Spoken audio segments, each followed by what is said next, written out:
I am not a spy, Katya exclaimed.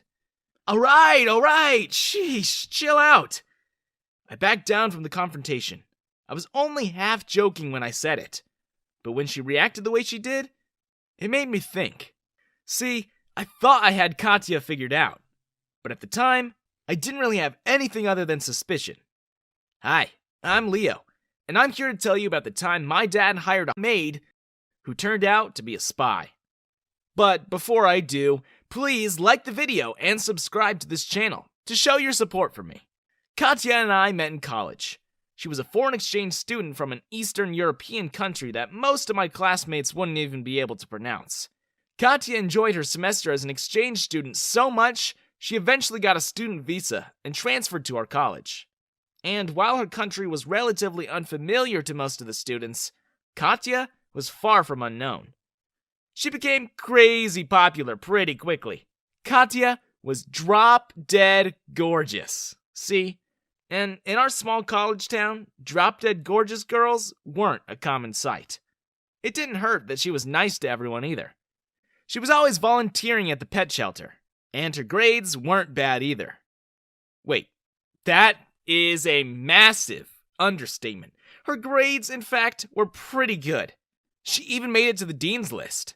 It was a funny coincidence how we were always in the same classes, from freshman year all the way up to our senior year. It was only really a matter of time until we began hanging out. And of course, I was chuffed that she even talked to me. Not gonna lie, just being seen hanging out with her boosted my reputation by a lot. Pretty soon, I too was in the company of the other cool kids at college. We got really close after I accepted her invitation to join her one weekend in volunteering for the shelter. I saw how much she cared about animals, and how loving she was. I have to admit, she gave me butterflies in my stomach. So that day, I plucked up the courage to ask her out. Of course, she said. I honestly did not expect that she'd even considered it. That I hadn't planned on what to say in case she accepted. So, as a reply, I stammered, we could go to the library? Katya giggled at my verbal incontinence. Let me help you out, she said. How about this? How about we just hang out at your place? That'd be less pressure, yeah? She was right. And soon, as we got to my place, my nerves had settled. Being in familiar surroundings really does wonders for talking to pretty girls. I gave her a little tour, and when we headed out to the backyard, my dad greeted us. What's this? He said as he hugged me. My son bringing home a girl? Well, that's a first. Jeez, Dad, I said, reddening in the face. Thanks a lot, I thought. If Katya didn't already suspect that I was a loser, she definitely knows now. Katya, this joker's someone I'm legally obligated to call my dad. Dad, this is Katya. We're in the same year. Katya offered my dad a handshake. Nice to meet you, Dr. Aronson. But my dad pulled her in for a hug. We do hugs in this household, young lady, he said. Welcome to the family. Dad, I exclaimed. I was so embarrassed that on her very first visit, the first girl I'd ever brought home was now being subjected to my dad's weirdness. Katya seemed like a good sport, though. Although she was shocked by the familiarity, and her arms were awkwardly hanging by her sides as Dad made her endure the torture of his hug, she was still somehow smiling and cool about the whole thing. That moment, when I had the chance to think back to it, was really the first time I started doubting Katya, though. See, I never spoke of my dad to her before. I never really spoke about my dad or what he does to most people, and I was almost certain nobody in town actually knew about his job either. So I couldn't figure out how she knew he had a PhD, and why she addressed him as doctor when they first met. At the time, I shrugged it off as an insignificant detail. I was way more interested in just staring at Katya's beautiful face with my mouth hanging open. My dad insisted that she stay for dinner, and I was ecstatic. I shot my dad a look of approval, and I gave him a thumbs up when Katya wasn't looking. Nice wingman move, Dad, I thought. During the meal, we got to know more about Katya's personal life. Apparently, she was working 3 part-time jobs in addition to going to college. When my dad asked why she needed to work so much, Katya replied, "Well, you see, in my country, I don't need to, but living here, paying for tuition, it's much more. How do you say, expensive?" That makes sense, said Dad. But are you doing all right? You're not working too much. Katya looked a little uncomfortable. It's fine. It is tight, but I can manage. I didn't even know she worked. How she finds the time to even volunteer her time and effort, I couldn't begin to imagine. I began to see Katya in an even more positive light because of all she did. I told my dad about all the good things she does, and probably from hearing about her struggles, and about how much she still gives back to the community. Dad offered Katya a proposition then and there. How about you just work for us? Here, at our home, he said. Oh no, Dr. Aronson, it is a very kind offer, sir, but... Sir? Sir? Oh, you don't have to call me that.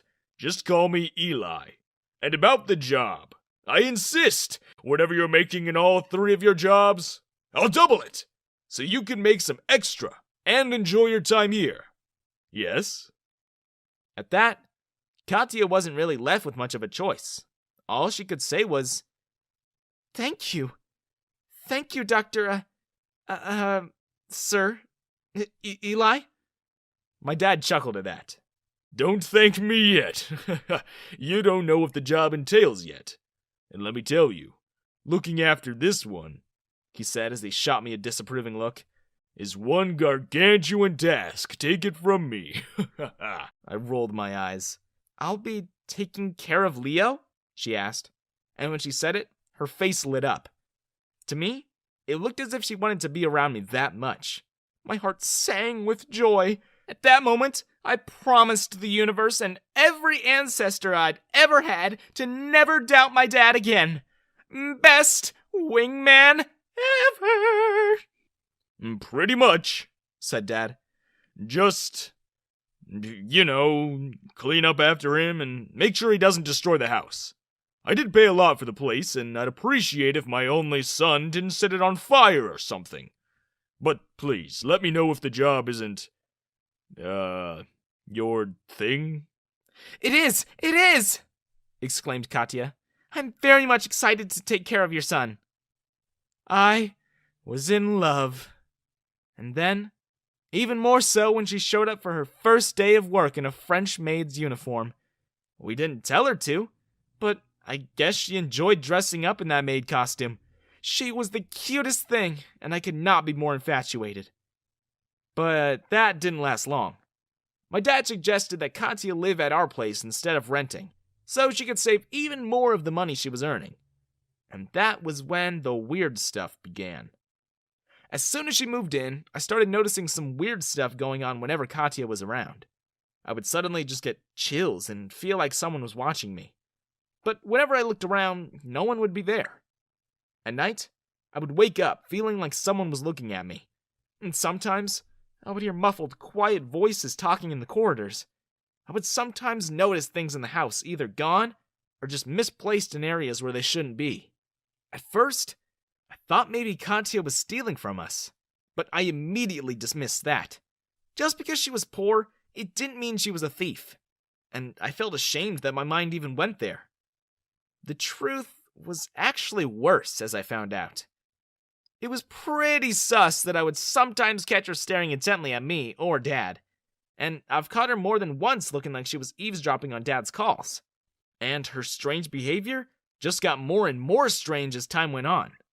Soon, she didn't even really do any of her chores. She just loitered around, looking like she was waiting for someone in the house to get on the phone.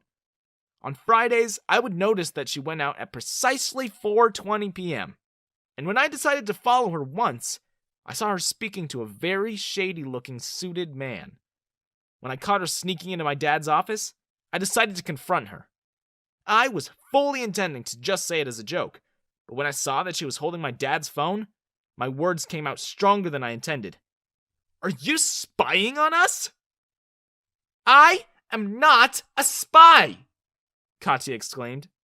That was the last time I saw her. She just disappeared without notice, packed her bags in the middle of the night and left. In a way, it confirmed my suspicions.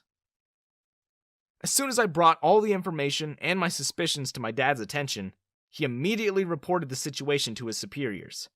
The series of events that happened next was the craziest stuff I'd been a part of yet. See, my dad works for our country's space program, and he's a part of many military projects. So when espionage is concerned, it was serious business.